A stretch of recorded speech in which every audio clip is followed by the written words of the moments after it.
Hey everyone, happy Thanksgiving. Today's video is a little different. Christy is doing the filming of the dogs while I'm on the bike ride, and so you'll get a new angle. And I wanted to just talk about Thanksgiving, talk about memories, talk about time. Because man, time is something you only understand when enough of it has passed already. And that's so true. Yesterday, Chrissy and I had our family Thanksgiving meal at my mom's memory care facility. It's where family members can go the day prior to Thanksgiving and really spend some quality time with their loved ones. And I swear, every year I walk in there, it hits me deeper. These folks, every single one of them, had entire lives, families, careers, stories, highs and lows. But when you're sitting at a long table, you notice how many of them don't have family visiting. It hits you in the chest. It reminds me how quickly life moves, how easily routines become years, how we assume we'll always have time to visit, time to call, time to sit with the people we love.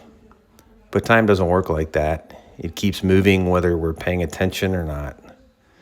We had the usual friends at the table yesterday, Dave and Chris from Wisconsin, Marcus from Seattle, Tom and Patricia from Seattle, and he grew up in Pennsylvania.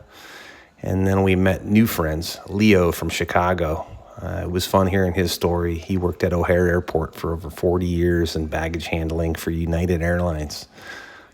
Just living off his pension and just so thankful that he had a job all those years with a good company.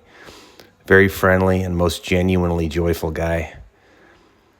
A whole lifetime of work, family, stories, and now here he is telling us about Chicago winters while eating Thanksgiving dinner. It was a reminder that every one of these people has lived a full life, even if the world moves past them. And Thanksgiving does this thing. It brings back the people you wish were still at the table. I thought about my friend Lance, who we lost to cancer. I thought about Mike, my golf buddy, who passed last year. And of course, my mom and dad, who made every holiday special in their own way. The older I get, the more Thanksgiving feels like this mix of gratitude and grief.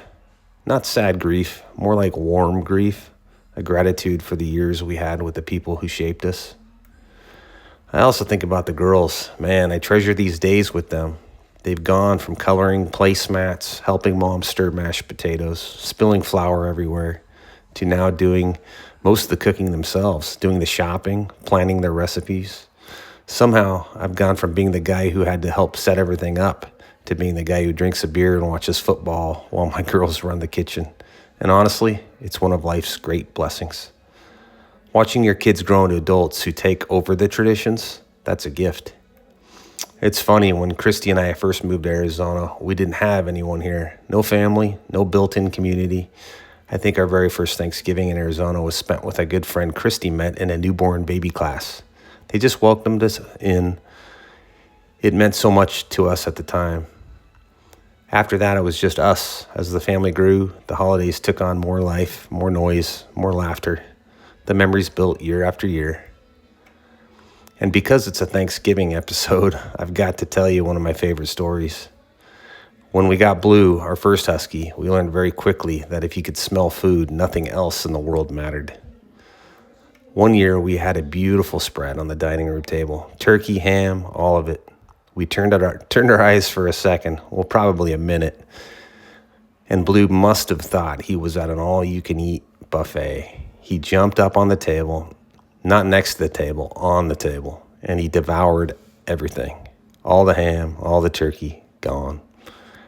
The girls were screaming. Christy yelled, "No!" And I'm standing there like, well, happy Thanksgiving. Our friend Ken was heartbroken because we always send him home with a giant leftovers plate. Let's just say nobody got leftovers that year. Oh, Blue. All these memories, they're funny, they're sad, they're warm, but they have one theme in common: time. Time moves, kids grow, parents age, friends leave us, life changes whether we're ready or not. And if Thanksgiving teaches me anything, it's this: The moments you think are ordinary become the stories you cherish the most. A shared meal, a phone call, a dog ride, a quiet morning coffee, a messy kitchen with grown adults cooking, a table full of strangers who become friends. This holiday is a reminder to be present, to say the words, to sit with people longer, to appreciate the traditions while we still have them. Before I wrap this up, thanks for coming on the ride with us today. I asked the girls to share their favorite Thanksgiving side dishes that they made this year. Just something fun to add their voices in here. I hope you enjoy it.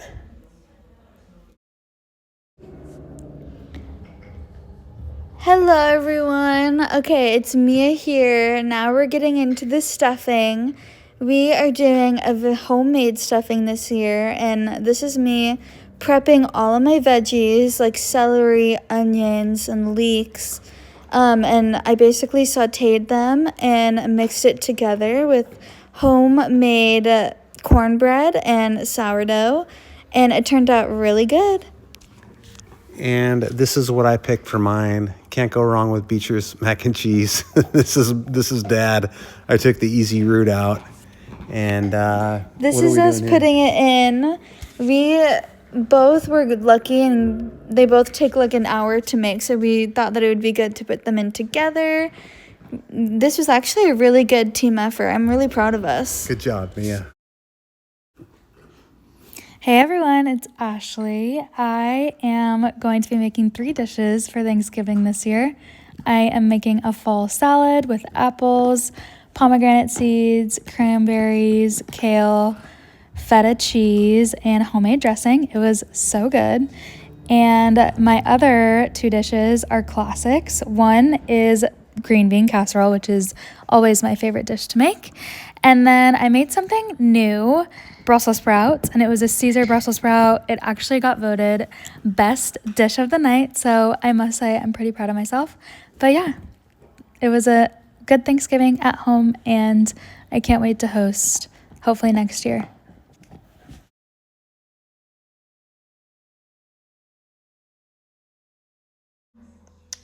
All right. Well, we'll finish up. We'll wrap up this video. Here it is, Ashley taking out the rest of the side dishes. Final count, I think we had mac and cheese, regular mashed potatoes, cheesy mashed potatoes, green bean casserole, ham turkey from Honey Baked Ham. What else do we have? The Brussels sprouts were a hit. Ashley's salad was a hit. And then Mia's stuffing was a hit as well. Just a lot of good food. And then, as we all know, Thanksgiving, gravy on top of everything always works well as well. So all in all, a good night. Wishing you all a happy Thanksgiving. And last but not least, here's a picture of Ken, our old next door neighbor. He's kind of been a surrogate grandfather for our girls for a long time now. He helped out when my mom was next door, kind of started with their dementia journey, and just been a really good friend. He's been joining us for years for Thanksgiving, and he's always in charge of the pie. So really happy that Ken was able to join us and for another Thanksgiving. And it just made it really special. Well, that's my Thanksgiving message this year, guys. Again, happy Thanksgiving. If you're watching this and you're missing someone today, or you're in a season of change, or things feel heavy, just know you're not alone. Hold your people close. Make the memories, tell the stories, and be grateful for the time you have. Thanks for riding along with me today. Happy Thanksgiving from our family to yours.